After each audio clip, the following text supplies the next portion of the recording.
Minnesota manager Gene Mauch hopes to win with a five-man infield. Astro fans hope to win with a little voodoo on the big red machine of Sparky Anderson. And George Foster on a rampage with his magic bat. The Texas Rangers turn a smart double play the hard way. All-Star Game flashbacks. 1933.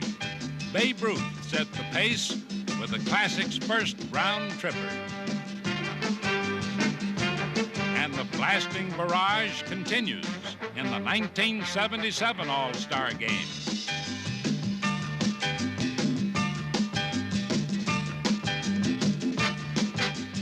Stay tuned for headlines and highlights of This Week in Baseball. Starlight, Star Bright. They all came out to shine at Comiskey Park for the first All-Star Game in 1933. Connie Mack managed the American League. His old adversary came out of retirement to manage the Nationals, John McGraw. We have a sellout, a big crowd, a fine day, and I hope the best team wins. Thank you. Well, the best team in the first All-Star Game proved to be the American League, led by the Bambino Babe Ruth, who fittingly belted the Classic's first home run, starting a trend which has generally continued in the midsummer clashes. The difference between the stars could be measured by their power.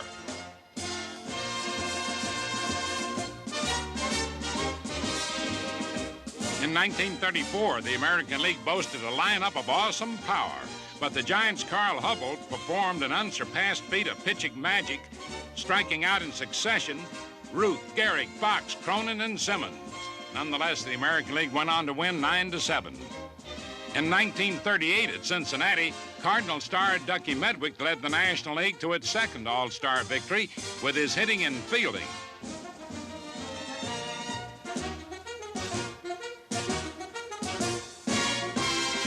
In 1941, a rising star named Ted Williams slammed a home run in the bottom of the ninth with his team 2 runs down.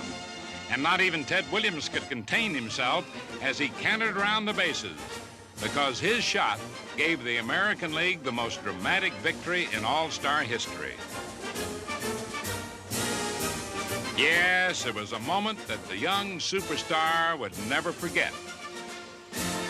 And Ted didn't mind talking about it. Yes, hitting that home run in the All-Star Game in the ninth inning was certainly a big thrill, and I'll never forget the rest of my life. Williams' All-Star career was dazzling. In 1946, Rip Sewell tried his famed blooper pitch on the Boston Slugger, and Ted ran up on the ball and slammed it out of the park. It was his second homer of the game in a 12-0 American League rout. Williams damaged his elbow making a great catch in the 1950 Classic. And the Cardinals' second baseman, Red Schoendienst, has another memory of that contest. I never forget the 1950 All-Star Game. I didn't even think I was going to get in the game, and more or less kidding, and it so happened that I hit a home run and we won that particular All-Star Game in the 14th inning. Well, it was a big thrill, and I know anyone here tonight or any All-Star game, no matter if it's the first inning, 14th inning, or what have you, if they hit one, just a base hit or steal a base, it's always a thrill, no matter how many times you do it, no matter how many All-Star games you're in. 1953, fans thrilled at the All-Star appearance of ageless Satchel Paige. But Cardinal Country Slaughter spoiled Satch's effort with a hit that scored Roy Campanella for a National League victory. 1954, power again decided the game in Cleveland.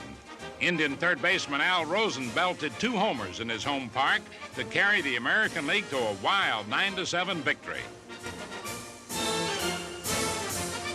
The National League answered back the next year, rallying from a 5-0 deficit to tie, and then set the stage for the 12th inning heroics of Stan Musial. A line drive deep to right, going, it's gone. Stan the Man holds the All-Star home run record with 5. In 1961, the National League's most glittering trio of stars combined for a 10th inning victory. Hank Aaron singled. Willie Mays doubled. And with runners on second and third, Roberto Clemente drove them both home for a 6-5 thrilling win. Speed outshone power in 1962. A base hit to left. They throw to second to hold Maury Wills, but Wills just races on to third, and he makes it. Daring base running by the Dodger speedster produced 2 runs for a 3-1 National League win. Now watch this one. A short foul to right. Wills tag, streaks home, and steals the show. But when it came to stealing the All-Star show, no one could do it like Willie Mays. With Willie, the National League caught up with its rivals in the 60s and started then to dominate the contest, while the Say Hey Kid set records for hits, stolen bases, and runs scored. No one could match Willie's talent, but other National Leaguers learned to play with his intensity. Like Pete Rose, who in 1970 steamrollered catcher Ray Fosse for an unforgettable 12th inning victory to run his league's All-Star winning streak to 8. That streak was snapped the next year in Detroit in a game that burst in a galaxy of power. Johnny Bench, Hank Aaron, Frank Robinson, Harmon Killebrew, Roberto Clemente, and a momentous clout by Reggie Jackson. Since that victory, American League All-Star fortunes fell. Despite sparkling defensive efforts from stars such as Joe Rudy, Reggie Jackson,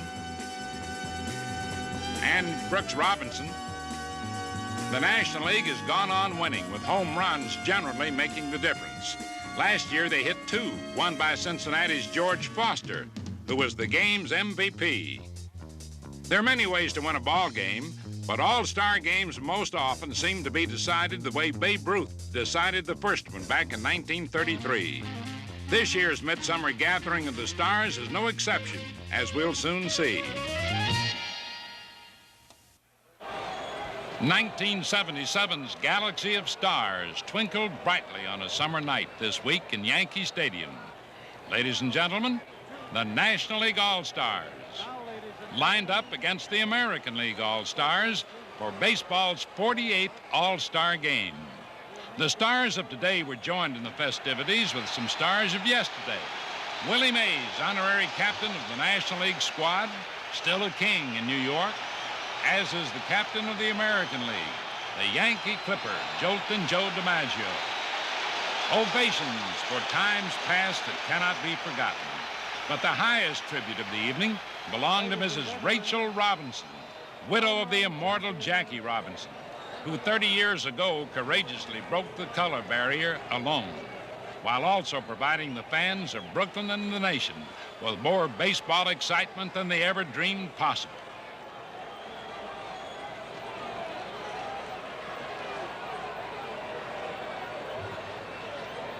Mrs. Robinson throws out the first pitch with style and grace. It's a perfect strike.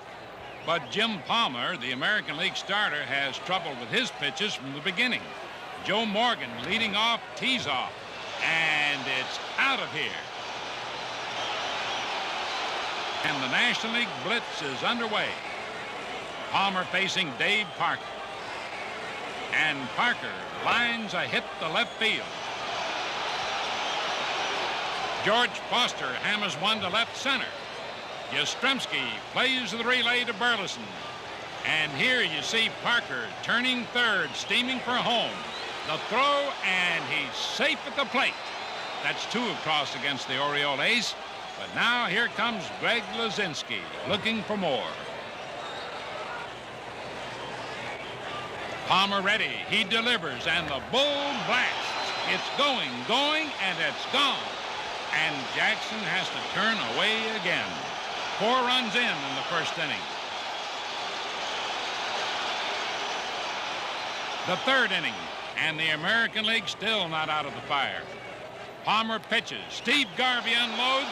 It's going to deep left field, and look at that long drive.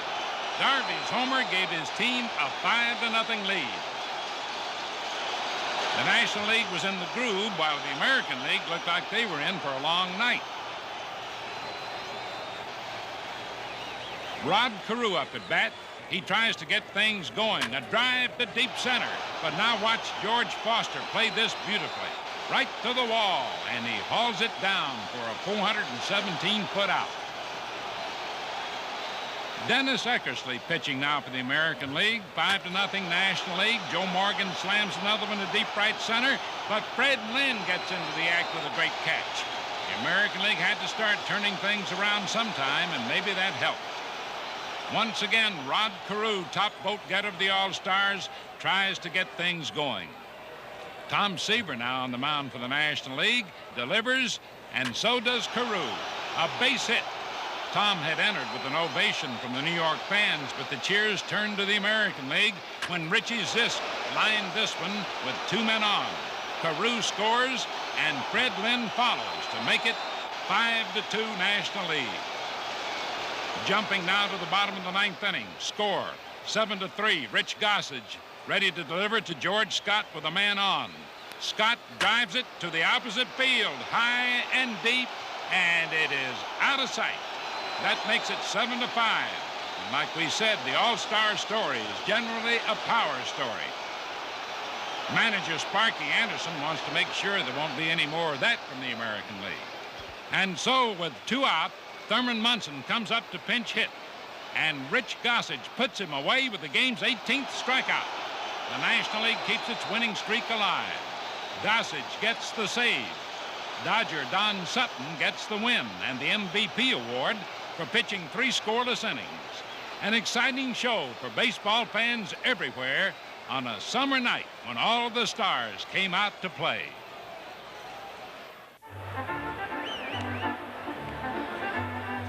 Going into the All-Star break, Dodger manager Tommy Lasorda has every reason in the world to be mighty happy with his boys of summer.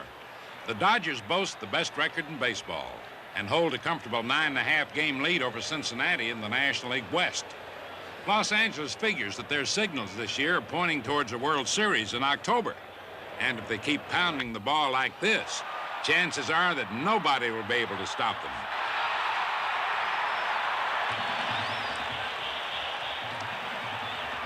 Actually, Cesar Cedeno and the Houston Astros have been doing their part to derail the Dodgers and also halt the Big Red Machine of Cincinnati. Cedeno has been struggling at the plate this year, but right here you see him drive in 3 runs with a 3-bagger against the Reds. And he shows the enthusiasm of a rookie.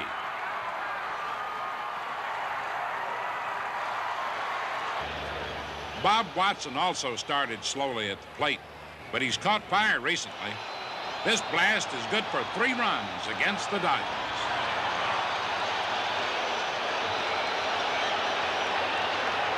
The Astros need a return to form of their all-stars Cedeno and Watson, but there are other reasons why the action has really been picking up down in Houston. After working out a spell over the front-running Dodgers, the Astros put their hex on the Reds. Sparky Anderson didn't need that because he's been looking to make up ground. Youngsters like Jose Cruz wouldn't let him. Cruz connects, and the ball is going, and it is gone. Jose is just one of several young Astros now maturing toward stardom. He has power and is one of the league's top base stealers. So is Enos Cabell, who can also run and hit. Here he hits and runs out a double against the Cincinnati Reds. But the man who really hurt the front runners this week is Big James Rodney Richard, now getting it all together on the mound. He's got them coming and going.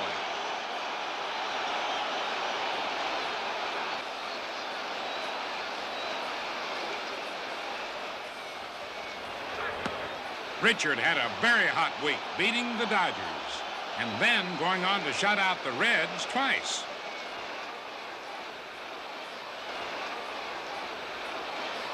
How about that? Now, honestly, how often does any pitcher shut out the Big Red Machine twice in a row?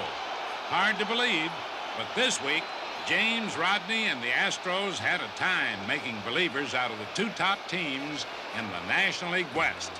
In the National League East, the two top teams met in a hot series in Philadelphia where it was 130 degrees on the playing field. Actually, the Phillies were putting the real heat on the front-running Cubs. Chicago's Greg Gross stepped up in one game with the bases loaded and lined the ball into the empty gap in right field that grossed the Cubs 3 runs and one big victory. Yeah, big man, because the Phillies won the other 3 games.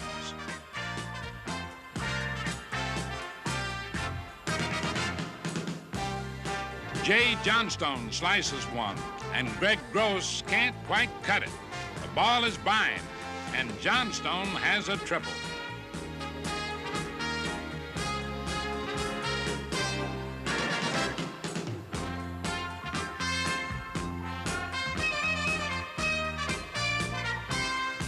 Greg Luzinski at bat, and his smash just gets by everybody. The series left the Phils only 2 games behind the amazing Cubs and still half a season to go. Over on Chicago's south side, the amazing White Sox took on the booming Red Sox this weekend and showed them why they're leading the West. They keep running and just don't look back.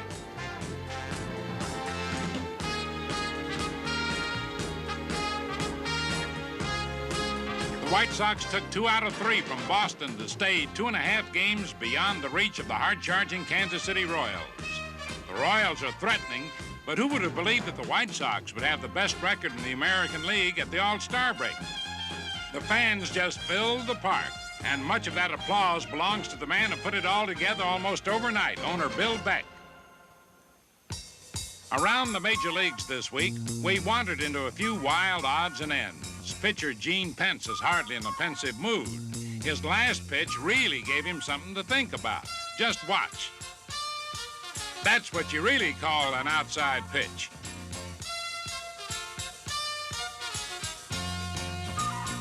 Now here's a wasted effort from the managerial genius of Minnesota's Gene Mauch. He's waving the outfielder in because it's the bottom of the 9th, score tied, runner on 3rd. A fly ball can win the ball game, so Mauch puts in an extra infielder, Mike Cubbage. Listen to him tell you why. We just try to put the extra infielder in the ball game on the side of the diamond where we think the ball is most apt to be hit. We felt like that probably Torres would hit the ball on the right side of the diamond as he has so much against us, so we put 3 guys on the right side of the diamond, figured we could plug up one of the holes and have an extra chance of fielding the ground ball. All right, the strategy is set. Now let's see if it pays off. Uh-oh, look out. Now, how's that for throwing the game away? It just goes to show that no matter how carefully you plan something in this game, you can't control what the ball players do on the field.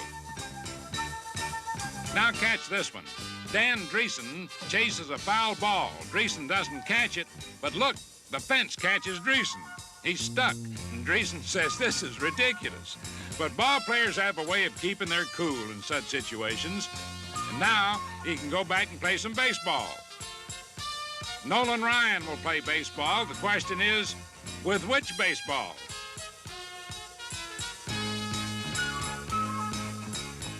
He doesn't like that one. And he doesn't want that one either. So the umpire doesn't want to wear out his arm, and he says, okay, Nolan, take your choice. Which one has the cherry in it, Nolan? Anyway, he has the one he likes, and Ryan can afford to be choosy because he broke a Sandy Koufax record this week by striking out 10 or more batters in a game for the 98th time in his brilliant career. That's some kind of individual effort. And here are some good team efforts. The first in Texas with Toby Harrah. Down the line at 3rd, great play by Harrah. He gets the man at 1st, and then they get 2 on the play with a throw home. Rod Carew was robbed by a conspiracy of angels. Rance Mullinex nixes it and flips to Jerry Remy for the force at 2nd. And here's a showcase of teamwork by the Cincinnati Reds. Morgan to Concepcion to Dreesen. Togetherness for model double play. The Cubs work together, too. A backhander by Larry Bittner. He stays with it, flips to the pitcher. Congratulations, man. And real congratulations to the recipient of this week's Gillette Special, Cincinnati's George Foster. The nation's heat wave couldn't cool Foster's blazing bat, which has been burning up the National League. He had 3 homers in 1 game against the Braves this week, has shot into the Major League lead in homers, has an unbelievable 90 RBIs at the All-Star break. Will George successfully challenge Hack Wilson's Major League record of 190 RBIs? Well, who knows? It seems that almost anything can happen in baseball this year.